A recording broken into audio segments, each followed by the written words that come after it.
আমি এই জঙ্গলের মধ্যে কিছু পরিমাণ মাছও পেয়েছি। তারপরে আমার কাছে থাকা গ্যাস লাইট দিয়ে আমি ভিডিও জ্বালিয়েছি এবং কি সমস্ত মাছ আমি একটা কোটোর মধ্যে জমাও করেছি। এখন চলে যাচ্ছি মিশনে।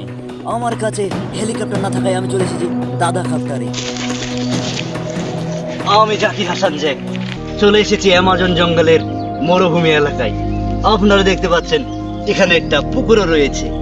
তো আজকে নিচ থেকে উপরে দেখতে চাইলে আজকে আপনার মাথাটা একেবারে পুরো ধাঁধা হয়ে যাবে, কারণ এখান থেকে উপরের দূরত্ব প্রায় 600 কিলোমিটারের বেশি।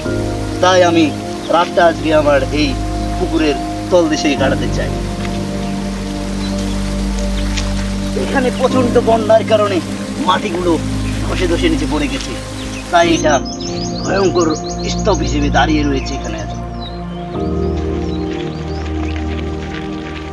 আমি চাইলে আমার এখানে কোনো খাবারের অভাবে দেখতে পাবো না। আমার কাছে পুকুর আছে, আমি চাইলে পুকুরের পানিতে গোসলও করতে পারবো।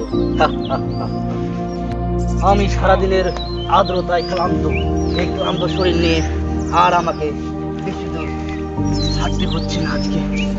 তো আমি চাচ্ছি আমার কাছে একটা গ্যাস লাইট আছে, এটা দিয়ে হালকা পাতলা শিবলি বাবার মতো বিড়ি খাবো। কিন্তু এই বিড়ির দাম অতিরিক্ত হওয়ায় আমার কাছে একটির বেশি বিড়িও নেই। আর আমি প্রচন্ড গরমে একেবারে ক্লান্ত। আপনি যদি চান সূর্যটার দিকে দেখাতে পারেন, একটু সূর্যটার দিকে প্রচন্ড রোদ। তো আমি চাচ্ছি দুপুরের লাঞ্চটা আজকে আমি এখানকার মাছ দিয়ে করে নেব। আসুন।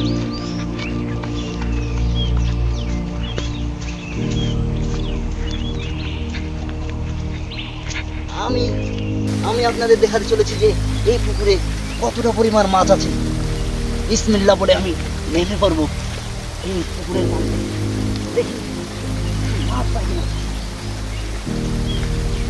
আপনারা দেখলে অবাক হবেন, এখানে এখানে এত পরিমাণ মাছ যে এখানে এত পরিমাণ মাছ যে আমি মাছও পেয়ে গেছি। আমি মাছও এখানকার জলদস্যুরা এখানে এইভাবে শিকারীরা মাছ শিকার করে থাকে। ক্যামেরা একটু বকলে আনো, ক্যামেরাটা বকলে আনো। দেখো, এটাকে সেই ডেহুর বলা হয়, এক প্রকার মাছ ধরার ডেহুর। এই দুটো মাছ আজকে আমি পেয়ে গেছি, এটা দিয়ে আমি আজকে আমার রাতের খাবারটুকু জোগাড় করে নেব। দেখো দেখো, এরা এরা এতটা পরিমাণে এই ধরনের মানুষ খারাপ যে এরা ছোট ছোট মাছের বাচ্চাগুলোও খেয়ে রে। আমরা ভাবছি যে আজকে এই মাছগুলোকে নিয়ে আমি রাতের খাবারটাই করে নেব। বেলার দিকে তাকালে মনে হবে বেলা আর একটু আছে। তো আমি বেশি কিছু বলতে চাই না, আজকের রাতটা আমি এই মাছ দিয়ে কাটাবো। ধন্যবাদ। আর পরবর্তী আমার এই প্ল্যান দেখতে চাইলে, এই মিশন সাকসেসটা দেখতে চাইলে আপনারা চোখ রাখুন জাকির হাসান জ্যাকের চ্যানেলটিতে। ধন্যবাদ।